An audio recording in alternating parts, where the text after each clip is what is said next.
कि इस तो पहला सरकारां नूं इन्हां अकाली लीडरां ने क्यों कदी नहीं अपील की कि जेल विच बंद सिखां नूं छड्डिया जाए।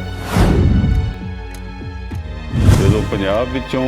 बुरी तरह चोणां हार गए अते अकाली दल दीयां सिर्फ 3 ही MLA जित सके, उस तो बाद उन्होंने ऐ लग्या कि असी हुण सियासी तौर पर फारग हो चुके हाँ। असी ये पूछना चाहते हाँ इन्हां लीडरां नूं कि तुसी इन्ने लंबे समय केंद्र विच मंत्री रहे, तुहाडे नुमाइंदे पंजाब भी तुहाडी सरकार रही, 17 साल सरकार लई प्रकाश सिंह बादल दी 5 जमा 2 साल, पर उन्होंने बंदी सिंघां दी रिहाई लई कोई यतन नहीं कीते, कदी कोई गल नहीं की, कोई मांग नहीं की। शीला दीक्षित जो कांग्रेस की मुख्यमंत्री सी दिल्ली विच 15 साल रही, तो सरना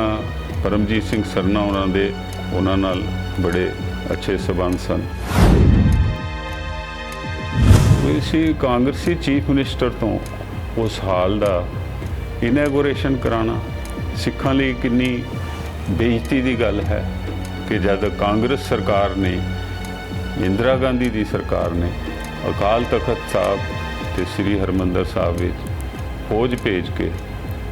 हज़ारां की गिनती विच सिखां दा गोलियां मारियां गईयां, फौज ने वो हमले विच मारे गए, बच्चे मारे गए, उहदे विच बहुत सारे लोग ने हत्थे मारे गए। अजिही स्थिति पैदा करने लई इंदिरा गांधी ने एक साजिश सजी सी अपने सिक्योरिटी एडवाइज़र नाल कि किसी तरह सिखां नूं इस खालिस्तान जाल विच जां इस प्रोटेस्ट दे जाल विच फसा लिया जाए कि उस तो बाद दरबार साहब उपर हमला किया जा सके, तो इस तरह उसकी हिंदू जिहड़ी वोट बैंक है सारे देश विच उसका मुड़ एक स्थान बन जाए तो वो सौखी इलैक्शन जित सके। सुखबीर सिंह बादल दी 26 साल बादल सरकार दी, प्रकाश सिंह बादल दी बीजेपी नाल एक अलायंस लिया, एक संगठन रहा, अते बीजेपी दी सरकार केंद्र विच पहले वाजपेयी साहब ने कोई 6 साल उन्होंने सरकार रही, फिर मोदी साहब की सरकार आ गई, वो पहले उन्होंने 5 साल पूरे किए, फिर हुण उन्होंने 2-2.5 साल पूरे किए। सुखबीर बादल की धर्मपत्नी मैंबर पार्लीमेंट हरसिमरत कौर बादल केंद्र विच मंत्री भी रहे, पर उन्होंने कभी ये यतन नहीं किए कि बंदी सिखां नूं असी मोदी साहब ते अपना प्रभाव पा के, पार्टी का प्रभाव पा के असी उन्होंने रिहाई करवा ली, क्योंकि प्रकाश सिंह बादल कहते सी कि साडी जिहड़ी एक बीजेपी नाल अलायंस है, एक नैचुरल अलायंस है, कुदरती अलायंस है, इहदे विच असी उन्हां तो कुछ मंग नहीं करते। गल हुण इत्थे पहुँच गई कि जदों विंदर सिंह भुल्लर नूं रिहाई की गल चली, केंद्र ने पंजाब सरकार नूं चिट्ठी लिखी, तो उस दे जवाब विच प्रकाश सिंह बादल ने जो चिट्ठी लिखी केंद्र नूं, उहदे विच उन्होंने ये लिखा कि भुल्लर की रिहाई नाल पंजाब विच खतराजनक स्थिति हो सकती है। सवाल यह है कि वही लीडर जिहड़े पहले इन्हां दी बंदी सिंघां दीयां रिहाइयां दी विरोधता करते सी तां जो वो सुख शांति नाल पंजाब दी राज सत्ता माण सकण, वही हुण जदों उन्हां दे पल्ले कुछ भी नहीं रह गया, कालियां कोडियां भी नहीं हैगियां, तां वही हुण इकट्ठे हो के अपनी नवीं साख बनाउण लई ते एक यानी परमजीत सिंह सरना जिहड़े कि कांग्रेस नाल हमेशा रहे और उन्होंने कांग्रेस नाल रह के अपना व्यापार विच बहुत फायदा उठाया। जदों कामनवैल्थ गेम्स होईयां उन्हां विच काफ़ी स्टील दियां रेलिंग, स्टील दियां पाइपां जिहड़ियां उन्हां दी सप्लाई ਸਰਨਾ ਸਾਹਿਬ ਨੇ ਕੰਪਨੀਆਂ ਨੇ ਕੀਤੀ। ਸੋ ਕਹਿਣ ਦਾ ਮਤਲਬ ਇਹ ਹੈ ਕਿ ਰਾਜਸਦ ਦਾ ਵੀ ਮਾਣੀ, ਬਿਜ਼ਨਸ ਵੀ ਵਧੇ ਫੁੱਲੇ। ਸੋ ਇਹ ਵਪਾਰੀ ਲੋਕ ਹੈ। ਇਹਨਾਂ ਵਪਾਰੀਆਂ ਨੇ, ਜਿਵੇਂ ਸੁਖਬੀਰ ਬਾਦਲ ਹੈ, ਸੁਖਬੀਰ ਬਾਦਲ ਵੀ ਇੱਕ ਵਪਾਰੀ ਹੈ। ਉਹ ਆਪਣਾ ਸਿਆਸਤ ਰਾਹੀਂ ਆਪਣਾ ਵਪਾਰ ਅੱਗੇ ਵਧਾਉਂਦਾ ਹੈ, ਆਪਣੇ ਐਸੈਟਸ ਅੱਗੇ ਵਧਾਉਂਦਾ ਹੈ। ਉਸਨੇ ਕਈ ਹੋਟਲ ਬਣਾ ਲਏ, ਉਸ ਦੀਆਂ 27 ਗੱਡੀਆਂ, ਟਰਾਂਸਪੋਰਟ ਕੰਪਨੀ ਦੀਆਂ 27 ਗੱਡੀਆਂ ਹੁੰਦੀਆਂ ਸੀ, ਜਦੋਂ 10 ਸਾਲ ਵਿੱਚ ਉਹ 300 ਕੁਝ ਹੋ ਗਈਆਂ। ਸੋ ਇਹ ਵਪਾਰੀ ਬੰਦਿਆਂ ਨੂੰ ਐਂ ਲੱਗਦਾ ਕਿ ਜੇ ਉਹਨਾਂ ਦੇ ਹੱਥ 'ਚ ਹੁਣ ਰਾਜ ਸੱਤਾ ਨਹੀਂ ਰਹੇਗੀ ਤਾਂ ਉਹਨਾਂ ਦੇ ਵਪਾਰ ਨੂੰ ਨੁਕਸਾਨ ਪਹੁੰਚੇਗਾ। ਉਹਨਾਂ ਦੀ ਹੋਰ ਜਿਹੜੀ ਅਮੀਰ ਹੋਣ ਦੀ ਲਾਲਸਾ ਹੈ ਉਹ ਰੁਕ ਜਾਏਗੀ। ਇਸ ਲਈ ਉਹ ਇੱਕਦਮ ਹੀ ਸਰਨਾ ਤੇ ਸੁਖਬੀਰ ਬਾਦਲ, ਪ੍ਰਕਾਸ਼ ਸਿੰਘ ਬਾਦਲ, ਜੋ ਉਹਨਾਂ ਦਾ ਇਟਕੜੇ ਦਾ ਵੈਰ ਸੀ, ਬੜੇ ਵੈਰੀ ਸੀ ਇੱਕ ਦੂਜੇ ਦੇ, ਉਹ ਇੱਕਦਮ ਇਕੱਠੇ ਹੋ ਗਏ ਤੇ ਉਹਨਾਂ ਨੇ ਜਿਹੜੀ ਮੀਟਿੰਗ SGPC ਦੇ ਸੱਦੇ 'ਤੇ ਗੁਰੂ ਨਾਨਕ ਨਿਵਾਸ ਵਿੱਚ ਆ ਕੇ ਅਟੈਂਡ ਕੀਤੀ। ਉਸ ਮੀਟਿੰਗ ਵਿੱਚ ਜੋ ਫੈਸਲੇ ਲਏ ਗਏ, ਉਸ ਮੀਟਿੰਗ ਤੋਂ ਬਾਅਦ ਇਹ 9 ਮੈਂਬਰੀ ਕਮੇਟੀ ਬਣਾਈ ਗਈ। ਲੇਕਿਨ ਜਿਹੜੇ ਹਰਿਆਣਾ ਗੁਰਦੁਆਰਾ ਪ੍ਰਬੰਧਕ ਕਮੇਟੀ ਦੇ ਮੁਖੀ ਹਨ ਦਾਦੂਵਾਲ ਸਾਹਿਬ, ਉਹਨਾਂ ਨੇ ਇਸ ਗੱਲ ਦਾ ਬੜਾ ਵਿਰੋਧ ਕੀਤਾ ਕਿ ਇਹ ਜਿਹੜੀ ਨਵੀਂ ਕਮੇਟੀ ਬਣਾਈ ਜਾ ਰਹੀ ਹੈ, ਇਹਦੇ ਵਿੱਚ ਸੁਖਬੀਰ ਬਾਦਲ ਨੂੰ ਮੈਂਬਰ ਨਾ ਲਿਆ ਜਾਏ, ਕਿਉਂਕਿ ਸੁਖਬੀਰ ਬਾਦਲ ਨੇ ਆਪਣੇ ਰਾਜ ਸੱਤਾ ਦੇ ਟਾਈਮ ਵਿੱਚ ਇਹਨਾਂ ਬੰਦੀ ਸਿੱਖਾਂ ਨੂੰ ਛੁਡਾਉਣ ਲਈ ਕੋਈ ਕੰਮ ਨਹੀਂ ਕੀਤਾ, ਕੋਈ ਕੋਸ਼ਿਸ਼ ਨਹੀਂ ਕੀਤੀ। ਬਲਜੀਤ ਸਿੰਘ ਦਾਦੂਵਾਲ ਜੀ ਇਸ ਗੱਲ ਦਾ ਵਿਰੋਧ ਕਈ ਹੋਰ ਕਾਰਨਾਂ ਕਰਕੇ ਵੀ ਕਰਦੇ ਹਨ,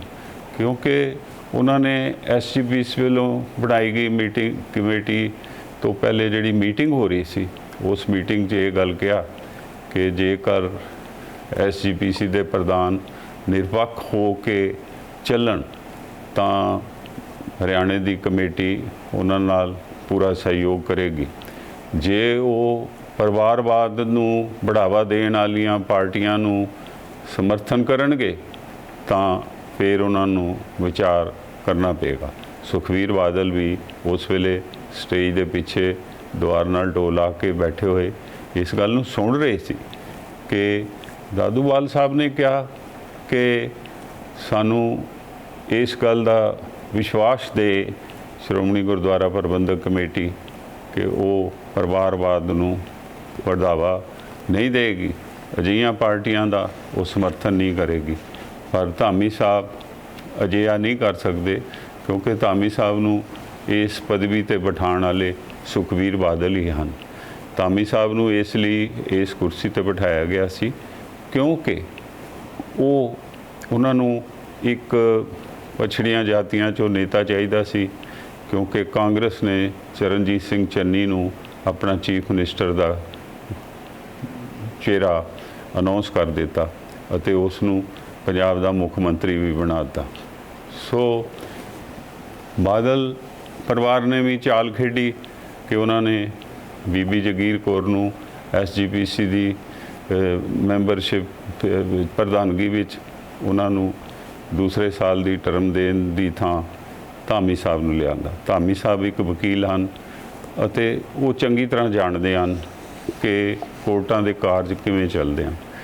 ਧਾਮੀ ਸਾਹਿਬ ਨੇ ਕਦੀ ਵੀ ਇਸ ਗੱਲ ਦੀ ਲੋਕਾਂ ਨੂੰ, ਮੈਂਬਰਾਂ ਨੂੰ ਇਹ ਨਹੀਂ ਦੱਸਿਆ ਕਿ ਜਿਹੜਾ ਰਾਜੋਆਣਾ ਸਾਹਿਬ ਦੀ ਜਿਹੜੀ ਹੈਗੀ ਹੈ ਕੇਸ ਦੀ ਅਜੋਕੀ ਸਥਿਤੀ ਕੀ ਹੈ, ਕਿਉਂਕਿ ਬਲਵੰਤ ਸਿੰਘ ਰਾਜੋਆਣਾ 31 ਅਗਸਤ 1995 ਦੀ ਬਿਆਨ ਸਿੰਘ ਦੇ ਜੋ ਬੰਬ ਬਲਾਸਟ ਵਿੱਚ ਕਤਲ ਹੋਇਆ, ਉਹਦੇ ਵਿੱਚ ਉਹਨਾਂ ਨੂੰ ਫਾਂਸੀ ਦੀ ਸਜ਼ਾ ਦਿੱਤੀ ਹੋਈ ਹੈ। ਲੇਕਿਨ ਕਿਉਂਕਿ ਉਹ 26 ਸਾਲ ਹੋ ਗਏ ਉਹਨਾਂ ਨੂੰ ਜੇਲ੍ਹ 'ਚ ਬੈਠਿਆਂ, ਤੇ ਰਾਜੋਆਣਾ ਸਾਹਿਬ ਦੇ ਵਕੀਲ ਨੇ ਜਿਹੜੀ ਕੇਸ ਪਟੀਸ਼ਨ ਦਾਇਰ ਕੀਤੀ ਹੈ, ਆਰਟੀਕਲ 125 ਦੇ ਅਧੀਨ ਉਹਨਾਂ ਨੇ ਮੰਗ ਕੀਤੀ ਹੈ ਕਿ ਇਹਨਾਂ ਦੀ ਰਿਹਾਈ ਕੀਤੀ ਜਾਏ। ਸੁਪਰੀਮ ਕੋਰਟ ਨੇ ਆਰਟੀਕਲ 175 ਦੇ ਅਧੀਨ ਕੇਂਦਰ ਸਰਕਾਰ ਨੂੰ ਲਿਖਿਆ ਹੈ ਕਿ ਜਾਂ ਤੇ ਰਾਜੋਆਣਾ ਸਾਹਿਬ ਦੀ ਜਿਹੜੀ ਇਹ ਸਜ਼ਾ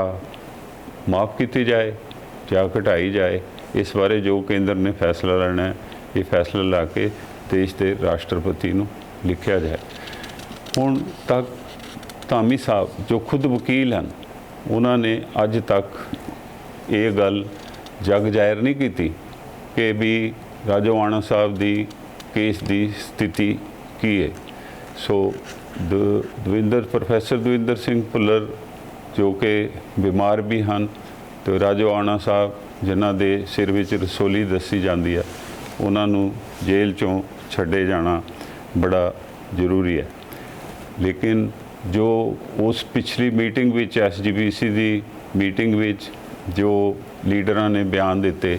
ਉਹਦੇ ਵਿੱਚ ਸਿਮਰਨਜੀਤ ਸਿੰਘ ਮਾਨ ਜੋ ਕਿ ਬੜੀ ਦੇਰ ਤੋਂ ਸਿੰਘਾਂ ਦੀ ਰਿਹਾਈ ਦੀ ਗੱਲ ਕਰਦੇ ਰਹਿੰਦੇ ਹਨ, ਪਰ ਉਸ ਦਿਨ ਉਹਨਾਂ ਨੇ ਇੱਕ ਬੜੇ ਅਹਿਮ ਮੁੱਦੇ 'ਤੇ ਗੱਲ ਕੀਤੀ, ਕਿਉਂਕਿ ਉਹ ਖਾਲਿਸਤਾਨ ਦੀ ਮੰਗ ਹਮੇਸ਼ਾ ਹੀ ਕਰਦੇ ਰਹਿੰਦੇ ਹਨ। ਉਹਨਾਂ ਨੇ ਉਸ ਤੋਂ ਪਹਿਲੇ ਇਹ ਫੈਸਲਾ ਕੀਤਾ ਕਿ ਅਸੀਂ ਪੀਸਫੁਲ ਢੰਗ ਨਾਲ, ਸ਼ਾਂਤਮਈ ਢੰਗ ਨਾਲ ਖਾਲਿਸਤਾਨ ਦੀ ਮੂਵਮੈਂਟ ਨੂੰ ਅੱਗੇ ਚਲਾਵਾਂਗੇ। ਉਹਨਾਂ ਨੇ ਉੱਥੇ 1946 ਵਿੱਚ SGPC ਵੱਲੋਂ ਖਾਲਿਸਤਾਨ ਦੇ ਪਾਸ ਕੀਤੇ ਗਏ ਮਤੇ ਦੀ ਨੂੰ ਬਾਰੇ ਗੱਲ ਕੀਤੀ ਅਤੇ ਕਿਹਾ ਕਿ ਹੁਣ ਦਾ ਹਾਊਸ ਇਸ ਮਤੇ ਨੂੰ ਦੁਬਾਰਾ ਪਾਸ ਕਰੇ, ਪਰ ਕਿਸੇ ਨੇ ਉਹਨਾਂ ਦੀ ਗੱਲ ਨੂੰ ਹੁੰਗਾਰਾ ਨਹੀਂ ਭਰਿਆ। ਜਦ ਉਹਨਾਂ ਨੂੰ ਪਤਾ ਲੱਗ ਗਿਆ ਮੇਰੀ ਗੱਲ ਦਾ ਹੁੰਗਾਰਾ ਨਹੀਂ ਭਰਿਆ ਜਾਣਾ, ਇੰਨੇ ਸੀਰੀਅਸ ਮਤੇ ਨੂੰ ਉਹਨਾਂ ਨੇ ਕਿਹਾ ਮੈਂ ਤੁਹਾਡੇ ਚਿਹਰਿਆਂ ਵੱਲ ਦੇਖਾਂਗਾ, ਤੁਸੀਂ ਅੱਖ ਮਾਰ ਦੇਣਾ। ਯਾਨੀ ਇਹ ਕਿੰਨਾ ਸਿੱਖ ਲੀਡਰਸ਼ਿਪ ਦਾ ਅਸੀਂ ਜਲੂਸ ਦੇਖ ਰਹੇ ਹਾਂ। ਹੁਣ ਸਵਾਲ ਇਹ ਹੈ ਕਿ ਵੀ ਹੁਣ ਇਹ ਲੀਡਰ ਜਾ ਕੇ ਦਿੱਲੀ ਦੇ ਚੀਫ ਮਿਨਿਸਟਰ ਨੂੰ ਮਿਲਣਗੇ, ਇਹ ਲੀਡਰ ਕਿਹੜੇ ਮੂੰਹ ਨਾਲ ਕਰਨਾਟਕਾ ਦੇ ਚੀਫ ਮਿਨਿਸਟਰ ਨੂੰ ਮਿਲਣਗੇ, ਇਹ ਕਿਹੜੇ ਮੂੰਹ ਨਾਲ ਦੇਸ਼ ਦੇ ਪ੍ਰਧਾਨ ਮੰਤਰੀ ਨਰਿੰਦਰ ਮੋਦੀ ਜੀ ਨੂੰ ਮਿਲਣਗੇ, ਉਸ ਤੋਂ ਬਾਅਦ ਇਹ ਦੇਸ਼ ਦੇ ਹੋਮ ਮਿਨਿਸਟਰ ਅਮਿਤ ਸ਼ਾਹ ਜੀ ਨੂੰ ਮਿਲਣਗੇ। ਕਿਉਂਕਿ ਅਮਿਤ ਸ਼ਾਹ ਜੀ ਕਹਿ ਸਕਦੇ ਹਨ ਕਿ ਵੀ ਤੁਸੀਂ ਇੰਨੀ ਸਾਲ ਤੁਹਾਡੀ ਸਰਕਾਰ 'ਚ ਰਹੇ ਹੋ, ਤੁਸੀਂ ਤਾਂ ਕਦੀ ਗੱਲ ਨਹੀਂ ਕੀਤੀ, ਸਾਡੀ ਹੁਣ ਸਰਕਾਰ ਤੁਸੀਂ ਛੱਡ ਗਏ ਹੋ, ਉਹਦੇ 'ਚੋਂ ਬਾਹਰ ਚਲੇ ਗਏ ਹੋ, ਤੇ ਹੁਣ ਤੁਸੀਂ ਸਿੱਖ ਬੰਦੀਆਂ ਦੀ ਰਿਲੀਜ਼ ਦੇ ਮੁੱਦੇ ਲੈ ਕੇ ਸਾਹਮਣੇ ਆ ਰਹੇ ਹੋ। ਇੱਕ ਹੋਰ ਵੱਡੀ ਗੱਲ ਜੋ ਇੱਥੇ ਦੱਸਣੀ ਬੜੀ ਜ਼ਰੂਰੀ ਹੈ ਕਿ ਅਰਵਿੰਦ ਕੇਜਰੀਵਾਲ ਜਿਹੜੇ ਉਹ ਇਹ ਸੋਚਦੇ ਨੇ ਜੇਕਰ ਉਹ ਰਾਜੋਆਣਾ ਤੇ ਭੁੱਲਰ ਦੀ ਰਿਹਾਈ ਕਰਾਉਣ ਤਾਂ ਉਹਦਾ ਜਿਹੜਾ ਜਾਣਾ ਚਾਹੀਦਾ ਕਿ ਵੀ ਉਹਦਾ ਲਾਹਾ ਉਹ ਆਮ ਆਦਮੀ ਪਾਰਟੀ ਨੂੰ ਜਾਣਾ ਚਾਹੀਦਾ, ਕਿਉਂਕਿ BJP ਦੇ ਲੀਡਰ ਆਮ ਅਨਾਉਂਸ ਕਰਦੇ ਰਹਿੰਦੇ ਹਨ ਕਿ ਉਹਨਾਂ ਨੂੰ ਛੱਡ ਦਿੱਤਾ ਜਾਏਗਾ, ਤੇ ਉਹਨਾਂ ਨੂੰ ਇਹ ਲੱਗਦਾ ਜੇ ਅਸੀਂ ਛਡਵਾ ਵੀ ਦਈਏ ਤੇ ਇਹਦਾ ਲਾਹਾ BJP ਲੈ ਜਾਏਗੀ। ਤੋ ਬੰਦਿਆਂ ਦੀ ਜ਼ਿੰਦਗੀ ਦਾ ਸਵਾਲ ਹੈ, ਬੰਦੇ ਜੇਲ੍ਹਾਂ ਵਿੱਚ ਨਰਕ ਭੁਗਤ ਰਹੇ ਹਨ, ਪਰ ਪੋਲੀਟੀਕਲ ਪਾਰਟੀਆਂ ਆਪਣੀ ਸਿਆਸੀ ਰੋਟੀਆਂ ਸੇਕ ਰਹੀਆਂ ਹਨ। ਸੋ ਸਾਨੂੰ ਸਾਰਿਆਂ ਨੂੰ, ਸਿੱਖ ਕੌਮ ਨੂੰ ਅਤੇ ਸਭ ਨੂੰ ਇਹ ਸਮਝਣਾ ਚਾਹੀਦਾ ਹੈ ਕਿ ਜਿਹੜੇ ਲੀਡਰ ਹੁਣ ਅੱਗੇ ਆਏ ਹਨ, ਇਹਨਾਂ ਵਿੱਚੋਂ ਬਹੁਤੇ ਲੀਡਰ ਜਿਹੜੇ ਹਨ ਉਹ ਵੇਲਾ ਵਿਆ ਚੁੱਕੇ ਹਨ, ਉਹ ਸਿਆਸਤ 'ਚੋਂ ਫਾਰਗ ਹੋ ਚੁੱਕੇ ਹਨ। ਉਹ ਸਿੰਘ ਰਿਹਾਈਆਂ ਦੇ ਬਹਾਨੇ ਦੁਬਾਰਾ ਜਿਹੜੀ ਸਿੱਖ ਸਿਆਸਤ ਹੈ, ਪੰਜਾਬ ਦੀ ਸਿਆਸਤ ਹੈ, ਉਹਦੇ ਵਿੱਚ ਦਾਖਲਾ ਕਰਨਾ ਚਾਹੁੰਦੇ ਹਨ, ਕਿਉਂਕਿ ਰਾਜ ਸਭਾ ਦੇ ਮੈਂਬਰ ਵੀ ਅਕਾਲੀ ਦਲ ਦੇ ਖਤਮ ਹੋ ਗਏ। ਹੁਣ ਜਿਹੜੀ 2 ਸੀਟਾਂ ਰਹਿ ਗਈਆਂ ਉਹਨਾਂ ਉੱਪਰ ਵੀ ਅਕਾਲੀ ਦਲ ਦੇ ਮੈਂਬਰਾਂ ਦੇ ਜਿੱਤਣ ਦੀ ਕੋਈ ਸੰਭਾਵਨਾ ਨਹੀਂ। ਸੋ ਸਿਰਫ ਉਹਨਾਂ ਦੇ 2 MP ਰਹਿ ਗਏ ਤੇ ਉਸ ਤੋਂ ਬਾਅਦ ਉਹਨਾਂ ਕੋਲ 3 MLA ਹੈ। 2024 ਦੀਆਂ ਇਲੈਕਸ਼ਨਾਂ 'ਚ ਕੁਛ ਨਹੀਂ ਪਤਾ ਲੱਗਦਾ ਕਿ ਸੁਖਬੀਰ ਬਾਦਲ ਜਾਂ ਹਰਸਿਮਰਤ ਕੌਰ ਇਹਨਾਂ ਇਲੈਕਸ਼ਨਾਂ ਵਿੱਚ ਮੈਂਬਰ ਪਾਰਲੀਮੈਂਟ 'ਚ ਜਿੱਤ ਸਕਣਗੇ ਜਾਂ ਨਹੀਂ, ਪਰ ਜੋ ਦੀਵਾਰ 'ਤੇ ਲਿਖਿਆ ਉਹ ਤਾਂ ਇਹੀ ਲਿਖਿਆ ਕਿ ਇਹਨਾਂ ਦੇ ਜਿੱਤਣ ਦੀ ਸੰਭਾਵਨਾ ਬੜੀ ਘੱਟ ਹੈ। ਇਸ ਲਈ ਇਸ ਸਾਰੇ ਸਿਆਸੀ ਅਡੰਬਰ ਨੂੰ ਸਾਨੂੰ ਬੜੇ ਸੁਚੇਤ ਹੋ ਕੇ ਦੇਖਣਾ ਚਾਹੀਦਾ ਹੈ, ਕਿਉਂਕਿ ਜਿਹੜੀ ਹੁਣ ਮੀਟਿੰਗ ਹੋਈ ਹੈ ਉਹਦੇ ਸਿਮਰਨਜੀਤ ਸਿੰਘ ਨਹੀਂ ਗਏ, ਉਹਨਾਂ ਨੇ ਆਪਣਾ ਨੁਮਾਇੰਦਾ ਭੇਜਤਾ। ਮੇਰੇ ਸੂਤਰਾਂ ਨੇ ਮੈਨੂੰ ਦੱਸਿਆ ਕਿ ਪਹਿਲੀ ਮੀਟਿੰਗ ਜਿਹੜੀ ਗੁਰੂ ਨਾਨਕ ਨਿਵਾਸ ਵਿੱਚ ਹੋਈ ਉਹਦੇ ਵਿੱਚ ਵੀ ਸਿਮਰਨਜੀਤ ਸਿੰਘ ਮਾਨ ਨਹੀਂ ਜਾਣਾ ਚਾਹੁੰਦੇ ਸੀ। ਉਹਨਾਂ ਦੇ ਸਾਥੀਆਂ ਨੇ ਉਹਨਾਂ ਨੂੰ ਮਨਾ ਕੀਤਾ ਕਿ ਤੁਸੀਂ ਉੱਥੇ ਨਾ ਜਾਓ। ਤਾਂ ਇਹੋ ਜਿਹੇ ਹਾਲਾਤਾਂ ਵਿੱਚ ਅਸੀਂ ਸਮਝ ਸਕਦੇ ਹਾਂ ਕਿ ਬਈ ਇਹ ਡਰਾਮਾ ਕੀ ਹੋ ਰਿਹਾ। ਇੱਥੇ ਹੀ ਇਸ ਦੀ ਚਰਚਾ ਨੂੰ ਖਤਮ ਕਰਦੇ ਹੋਏ ਅਸੀਂ ਫੇਰ ਆਵਾਂਗੇ ਇੱਕ ਨਵਾਂ ਵਿਸ਼ਾ ਲੈ ਕੇ। ਧੰਨਵਾਦ।